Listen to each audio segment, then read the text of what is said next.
I wanted to go back to something you said about being adverse to learning something new and just giving something a try. I think you'd written, I was just doing research last night, it was maybe on the Super Mentors or marczicree.com, but it was about learn something new. I think that was the title of the post, maybe I'm paraphrasing. But especially for people maybe Generation X or older, they don't want to learn something new. But millennials, I think, are much more open to it because they've been exposed to all of this technology. What do you say to that, to someone that is very set in their ways about working in a certain medium and it holds them back in some ways? Well, here's the question about, the first question always is, what do you want to accomplish? And the second question is, am I succeeding at that? If you're not succeeding, then you have to change what you're doing if you're committed to reaching the finish line. Most people stay stuck in, the real question is, what is the operational phrase of your life? For many people, the operational phrase of their life is, I'm not getting what I want. Well, if that's the sentence that's ruling your life, you've got to find another sentence. And so it's much more liberating if the sentence is, I'm going to get to the finish line. And I'm going to learn what I need to learn. I'm going to find what I need to find. I'm going to team up with whom I need to team up with. I'm going to create what I need to create. So that's liberating. And so, but also you have to say, let me try something. And if it doesn't work, I'll try something else. A lot of people are very afraid of failing. And, it's very funny because, Elaine will often talk about, well, if you fell down in real life, would you just stay down? No, you'd get up. You'd continue on, And but a lot of people feel that if they fail, that's the end of it. The doom will ensue, and that's not what happens. And then it's another thing that I've always find very funny is when people say, well, life is like a river, and it'll take you where you're meant to go.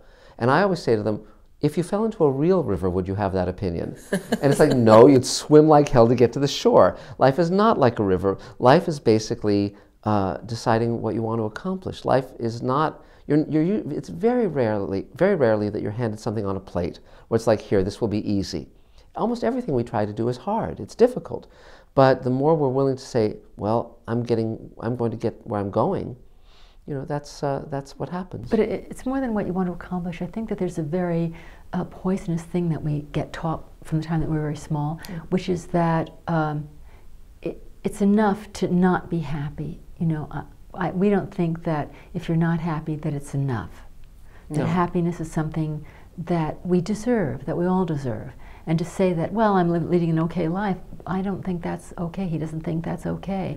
It's like, no, if you're not feeling happy, if you're not feeling like you're doing your best, I really believe that all of us were born with gifts that belong to the world, and if we're too afraid to deliver them, well, that's just a loss. That's just sad. And I think a lot of that is linked to actually enthusiasm and feeling happy and giving that original piece that we're all born with. Yeah. Well, a few years ago I had to figure out the secret of life. I was going to be talking to an audience at a high school, and it was going to be parents and teenagers, their teenage kids, and their younger kids. And I thought, well, what do I want to talk about? And I thought, I just don't want to tell, war stories from working in Hollywood. So I thought, well, maybe it'd be useful if I told them the secret of life. So I had to figure out what that was. And it had to be simple so that even little kids could understand it. So what I said was, as near as I can figure, the secret of life is be happy, be kind, be brave. That's it. And sometimes you can't be all three at once, but it's important to strive for those three things. And I think that will lead to a meaningful life and a life worth living.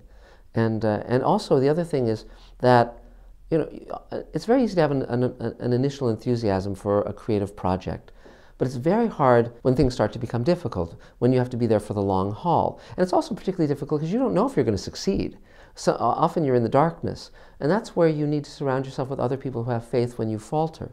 Years ago, when I graduated from UCLA as an art major, by the time I got out of UCLA, I knew I wanted to be a writer rather than a visual artist, even though I'd had art, gallery shows of my work, my paintings and my photography when I was a teenager.